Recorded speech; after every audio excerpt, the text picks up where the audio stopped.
রশি দিয়ে কি করবেন? বলে রশি দা কাজ আছে, কথা বলবি না। বলে রশি দিয়ে আপনি কি করবেন? বলে রশিটা আমার হাতে দাও, রশির এক মাথা আমার দরজার সামনে বাঁধবা, আরেক মাথা মসজিদের দরজার সামনে বাঁধবা। ও বিবি, যখন বেলাল মুয়াজ্জিন আজান দিয়ে দিবে তখন আমারে তুমি জাগায় দিবা। বেলাল মুয়াজ্জিন যখন আজান দেয় আমার কানের ভিতরে পৌঁছায় দিবা। আজান হওয়ার সাথে সাথে আমি মসজিদে যেয়ে নামাজ আদায় করব। ও মুসলমান, রমজান মাস চলে গেল, মাহে রমাদান মাস চলে গেল।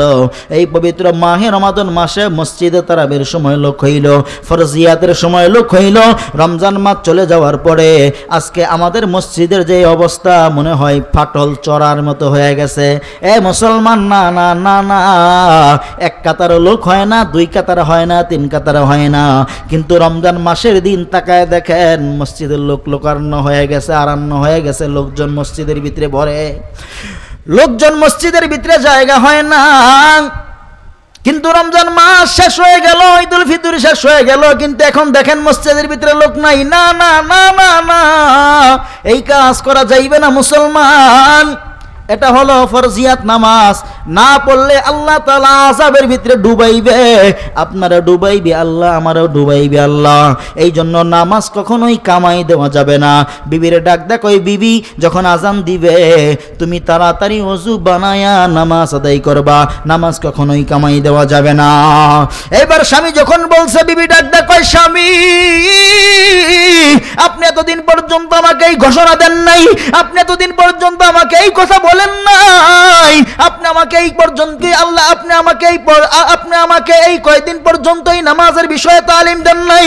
বিবি যখন বলছেন, স্বামী বলে, বিবি কেন তালিম দেই নাই?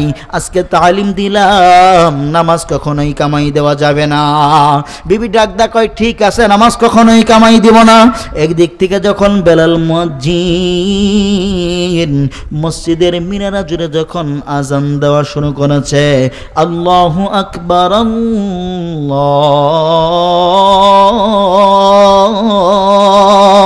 আকবার, আল্লাহু আকবার,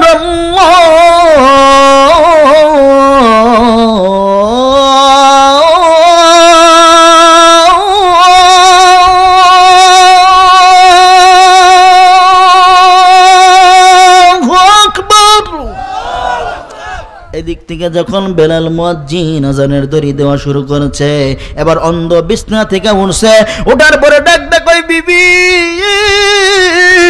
মসজিদের দরজা এবং আমাদের দরজার সামনে রশি কি বাঁধছ? বিবি যখন বলছে অবশ্যই বাঁধছি, অন্ধ ডাক ডাক, ওই বিবি দেরি করবি না, অজুর পানিটা দাও, অজু তাড়াতাড়ি বানায় নেই। অজুর পানি দিছে, অন্ধ অজু বানাইছে, চোখে দেখে না। অন্ধ অজু বানানোর পর বিসমিল্লাহ বলিয়া যখন অন্ধ হাতের মধ্যে এইভাবে যখন রশিটা ধরছে, কি কারামতি দেখাইল রে ভুয়াপুরের মানুষ, আতাল শিমুল পশ্চিম পাড়া জামে মসজিদ উদ্যোগের মানুষ, কি কারামতি সাহাবা দেখাইল।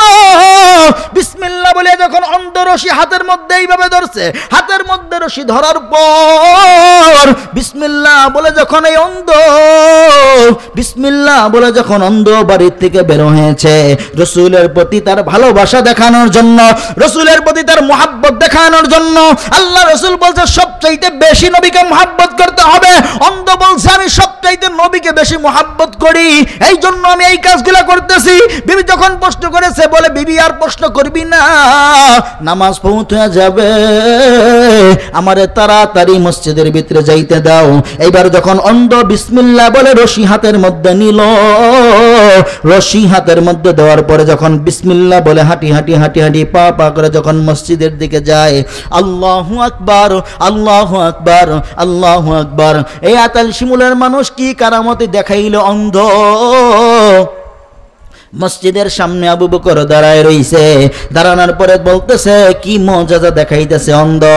আল্লাহ তাআলার হাবিব যখন নামাজের বিষয়ে তালিম দিলেন, মুহাব্বতের বিষয়ে তালিম দিলেন, এই অন্ধ আলোচনা শোনার পরে আজকে থেকে এই কার্যক্রম শুরু করে দিয়েছে।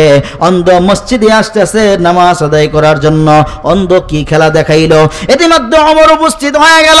আবু বকর ডাক দেখো ওমর ভাই রে, দেখো দেখো সামনের দিকে তাকায় দেখো অন্ধ কি মুআজিজা দেখাইলো। ইতিমধ্যে যখন আবার ওমর, আলী, ওসমান যখন সামনে দাঁড়ায় গেল, এবার সমস্ত সাহাবায়ে কেরামের মুখে একই ভাষা হয়ে গেল, অন্ধ কি কারামতি দেখাইলো, অন্ধ কি মুআজিজা দেখাইলো। এ আতাল শিমুলের মানুষ, আমরা নবীরে ভালোবাসি মুখে মুখে, কাউলুহুম বিআফওয়াহিহিম লাইসা ফি কুলুবিহিম, আমাদের মুখের ভিতরে যেই কথা আছে অন্তরের ভিতরে আমাদের সেই কথাটা নাই। আমরা মুখে ভালোবাসি নবী নবী নবী নবী, দিলের ভিতরে এখন পর্যন্ত সেই কথাটা আমরা ঢুকাইতে পারলাম না। ইয়াতাল শিমুলের মানুষ এবারে যখন অন্ধ যখন মুআজিজা দেখাইতেছে, মসজিদের ভিতরে নামাজ আদায় করার জন্য আসে, আবু বকর ডাক দেখো ওমর ভাই রে, অন্ধ কি কারামতি দেখাইলো।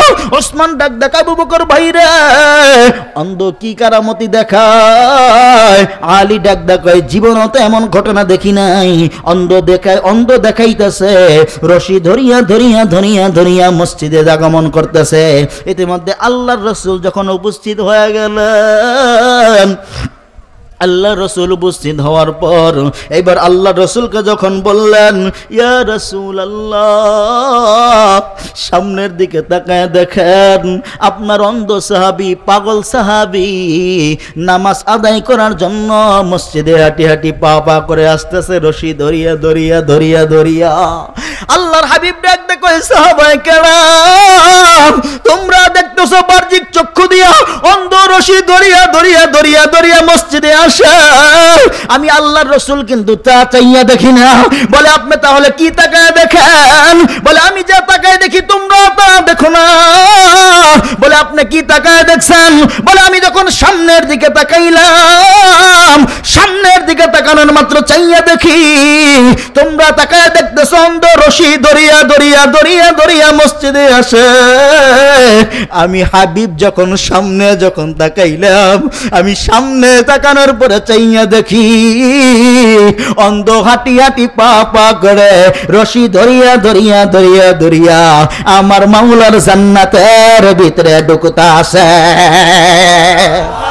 आके बेला लिश्का रही, आके बेला ही न रही, यानी वो साहिब औसाफ हिजाजी न रही, मस्जिद मरसिया खो है के नमाजी न रही, यानी वो साहिब औसाफ हिजाजी न रही। क्यों जिया कार बनो सूद फरामोश रहो, फिक्र फरदा न करो महब गम दोष रहो, नल बुलबुल के सुनो और हम तंगोश रहो, हम नवा मई भी कोई गुल हो के खामोश रहो, जुर्अत आमोज मेरी ताब सुखुन है मुझको, शिकवा अल्लाह से खा काम बिदम है मुझको, है बजा शिव तस्लीम में मशहूर है हम, किस्सा दर्द सुनाते हैं के मजबूर है हम, सज खामोश है फरियाद से मामूर है हम, न लता है अगर लब पे तो माजूर है हम, ऐ खुदा शिकुए अरबाब औफा भी सुन ले, खुगाड़े हमसे थोड़ा सगिला भी सुन ले, तू मौजूद अज़ल से ही तेरी ज़ात कदीम, पुल तहज़ीब चमन पर न परेशाती शमीन, शर्त इंसाफ है ऐ साहिब औताफ अमीन, बुया गुल फैलती किस तरह जुहूती न नसीम, बुया गुल फैलती किस तरह जुहूती न नसीम, वाज़े कौम किया पुख्ता ख्याली न रही, बरकत तबई न रही, शोला मकाली न रही, बरकत तबई न रही, शोला मकाली न रही। अल्लाहु अकबर। শেষ করে দেই, আর 5 মিনিট চলবে? হ্যাঁ, 5 মিনিট 10 মিনিট সময় দেওয়া যাবে? বেজার না খুশি? খুশি তো ইনশাল্লাহ। দেখি কে কে বেজার। হায় হায় সর্বনাশ। হ্যাঁ কইলাম কেরা কেরা বেজার দেয়, হাত জায়গায় দিছে। বেজার থাকা যাইবে না, এটা হলো রহমতের মজমা। এটা হলো রহমতের একটা জলসা, এখানে বেজার থাকা যাবে না। আল্লাহ তাআলা আমাদের সবাইকে ইখলাসের সাথে কবুল আর মঞ্জুর করেন। একটা সহবত দেখাইলাম, আল্লাহর হাবিব বলছেন 6টার ভিতরে আমল করতে হবে। মসজিদের ভিতরে বসে সাহাবায়ে কেরামকে যখন আয়াতের তালিম দিচ্ছে, তার ভিতর থেকে একটা বললেন, প্রথমে তোমার নামাজ আদায় করতে হবে। কি করতে হবে? নামাজ আদায় করতে হবে। 2 নাম্বার, আমি নবীকে সবচাইতে বেশি কি করতে হবে? ভালোবাসতে হবে। আমি নবীকে কি করতে হবে? সবচাইতে বেশি ভালোবাসতে হবে। এখন আপনারা বলবেন, নামাজের মাধ্যমে সবচাইতে ভালোবাসা বেশি অর্জিত হয় কিসের মাধ্যমে? নামাজের মাধ্যমে। এখন যদি কেউ বলে আমি নবীরে ভালোবাসি, আমি নবীরে ভালোবাসি, তসবিহ যাবে, আমি নবীরে ভালোবাসি, আমি নবীরে ভালোবাসি, আমি নবীরে ভালোবাসি, আমি নবীরে ভালোবাসি, 100 বার তসবিহ প্রতিদিন সকাল সন্ধ্যা যাবে, এবারে 1 ওয়াক্ত নামাজ পড়ে না, আর 5 ওয়াক্ত নামাজ পড়ে, এবারে যদি একবারও না কয় আমি নবীরে ভালোবাসি, আমি নবীরে ভালোবাসি, একবারও যদি না কয়, আর যে বেড়ায় তসবিহ যাবে 100 বার, সকালে 100 আর বিকালে 100, আমি নবীরে ভালোবাসি, আমি নবীরে ভালোবাসি, এর দাম বেশি না যে নামাজ পড়ে 5 ওয়াক্ত হে একবারও কয় না আমি নবীরে ভালোবাসি? এর দাম বেশি। কার দাম বেশি? নামাজি বলার দাম বেশি। যে ব্যক্তি নামাজ পড়বে, আল্লাহ তাআলা তাকে 7টা গুণে গুণান্বিত করবে। কয়টা গুণে? 7টা গুণে গুণান্বিত করবে। 1 নাম্বার গুণ দেখেন, আল্লাহ হাবিব সাল্লাল্লাহু আলাইহি সাল্লাম বলেন 1 নাম্বার গুণ হলো নামাজি আদমি মরনে के बाद जन्नत में दाखिल होगा। सुभान अल्लाह बोले, नमाजी आदमी मरने के बाद जन्नत में दाखिल होगा। 1 নাম্বার, নামাজি ব্যক্তি মরার পরে আল্লাহ তাআলা তাকে কোথায় ঢুকাই দিবে? জান্নাতের ভিতরে তাকে স্থান দেবে। আল্লাহ তাআলা জান্নাতের ভিতরে তারে ঢুকাই দিবে। নামাজি আদমি, नामाजी आदमी मौत के वक्त फुर्सत और इंसान ती चेहरा सूरज निकल के कर ढला है और चमकता है।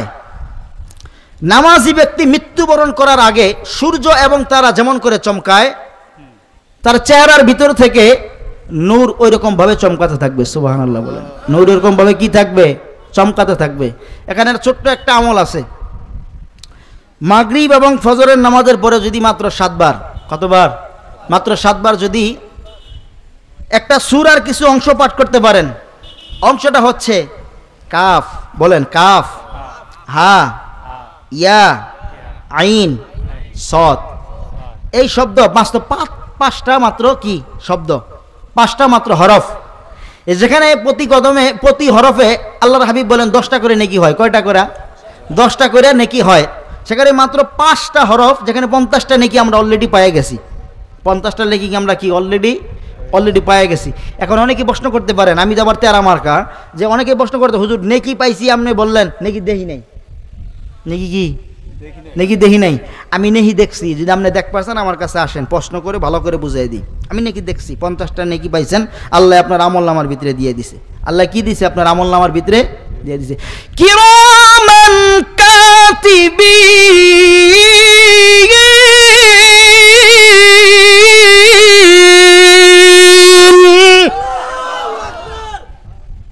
কিরামান কাতিবাইনে, এখানে তাসনিয়ার সিগা।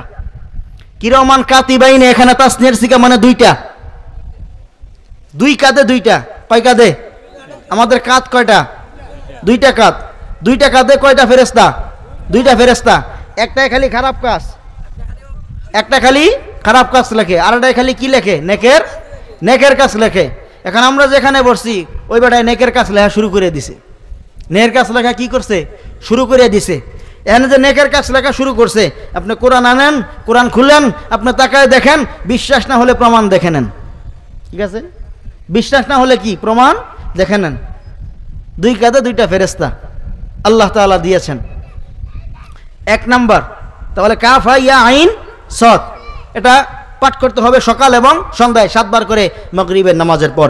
আরেকটা বিশেষ দোয়া আল্লাহর হাবিব যেটা এই আলোচনার ভিতরে শিখাই দিলেন, আরেকটা বিশেষ দোয়া যেটা এই আলোচনার ভিতরে আল্লাহর হাবিব আমাদেরকে শিখাই দিলেন, সেটা হলো যদি কেউ তাহাজ্জুদ নামাজের পরে, কিসের নামাজ?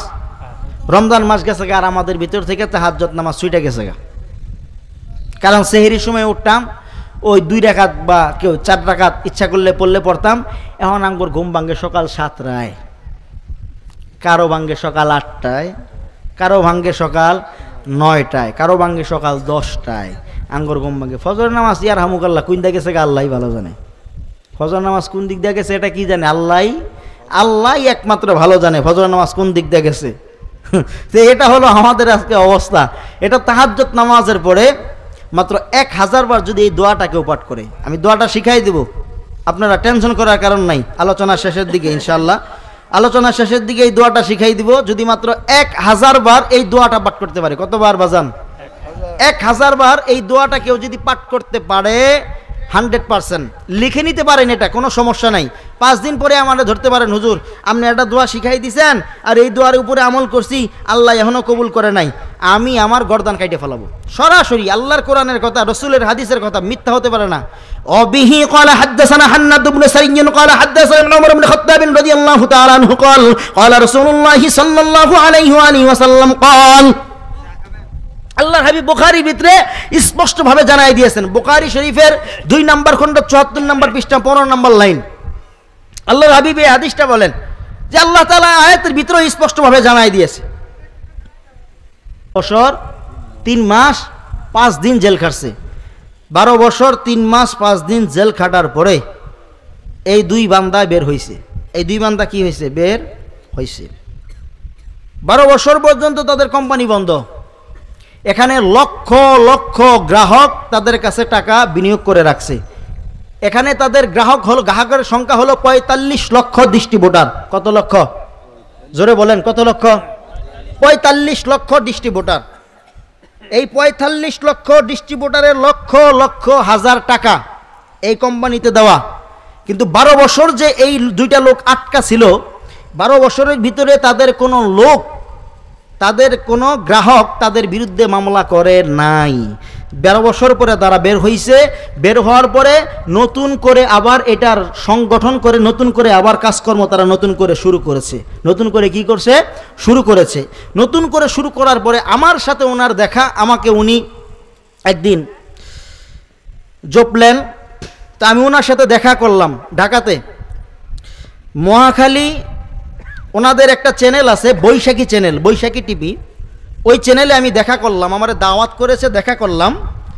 তো আমি আর উনি একসাথে এইভাবে বসা, উনি ওইখানে আমি এই জায়গায় বসা। তা আমি মোটামুটি সব বিষয় জানি। তো ওইখানে বসা, তখন আমি ওনাকে প্রশ্ন করলাম যে স্যার আপনি 12 বছর 3 মাস 5 দিন পরে বের হইলেন, এত লক্ষ লক্ষ মানুষের কোটি কোটি টাকা যে আপনি এখানে নিয়ে রাখছেন, এটা এখন আপনি কিভাবে ফেরত দিবেন? তো উনি আমাকে বললেন, হুজুর যেহেতু 12 বছর আমাদের কোম্পানি বন্ধ ছিল, এখন আমাদের একটু সময় লাগবে ফেরত দিতে, 12 বছরের লভ্যাংশ সহ আমরা ফেরত দিব। সম্পূর্ণভাবে ঘাটাঘাটি করে দেখলাম এই কোম্পানির ভিতরে 1 টাকা সুদের কোনো লেনদেন কারবার নেই। যে আপনি যদি 1 লক্ষ টাকা লোন নেন, আমি বলছি যে আমাকে যদি আপনি 1 লক্ষ টাকা লোন দেন, আমি 6 বছর পরে দিব, 1 বছর পরে দিব, আপনি কি আপনার 1 লক্ষ টাকাই দিতে পারবেন, 1 টাকাও আপনার সুদ দিতে হবে না, 1 টাকাও কি দিতে হবে না, সুদ দিতে হবে না। তো ইনার ওয়াইফ এখনও জেলে আছে, তো ইনি ছাড়া পাবে আর কি। তো আমি ওনার সাথে অনেক কথোপকথন করলাম। তো শেষ পর্যায়ে উনি আমাকে বলতেছে, হুজুর মুফতি সাহেব আমাকে বলতেছে, মুফতি সাহেব আল্লাহ দোয়া কবুল করে, এটা আমি বাস্তব প্রমাণ পাইছি। আমি বললাম কেমনে পাইছেন? ওই মুফতি সাহেব আমি যখন জেলে ছিলাম প্রত্যেক দিন 5 ওয়াক্ত নামাজ পড়ার পরে, তাহাজ্জুদ পড়ার পরে আমার ওয়াইফ আমার একটা দোয়া শেখাই দিছে। দেন বউ জানে আর বেড়ায় জানে না, বউ জানে বেড়ায় জানে না। আমার ওয়াইফ আমার একটা দোয়া শিখাই দিছে। দোয়াটা হলো হাসবুনাল্লাহু ওয়া নি'মাল ওয়াকিল। এই দোয়াটা পাঠ করার পরে তুমি আল্লাহর কাছে দোয়া করবা, চাইবা আল্লাহ তাআলা কবুল আর মঞ্জুর করে নিবে। আমি জানি না আমার ওয়াইফ কার কাছ থেকে শুনছে, ওনার মুখের বক্তব্য আমি জানি না। তো আমি এই দোয়াটা সর্বসময় পড়তাম, আল্লাহর কাছে দোয়া করতাম। কিন্তু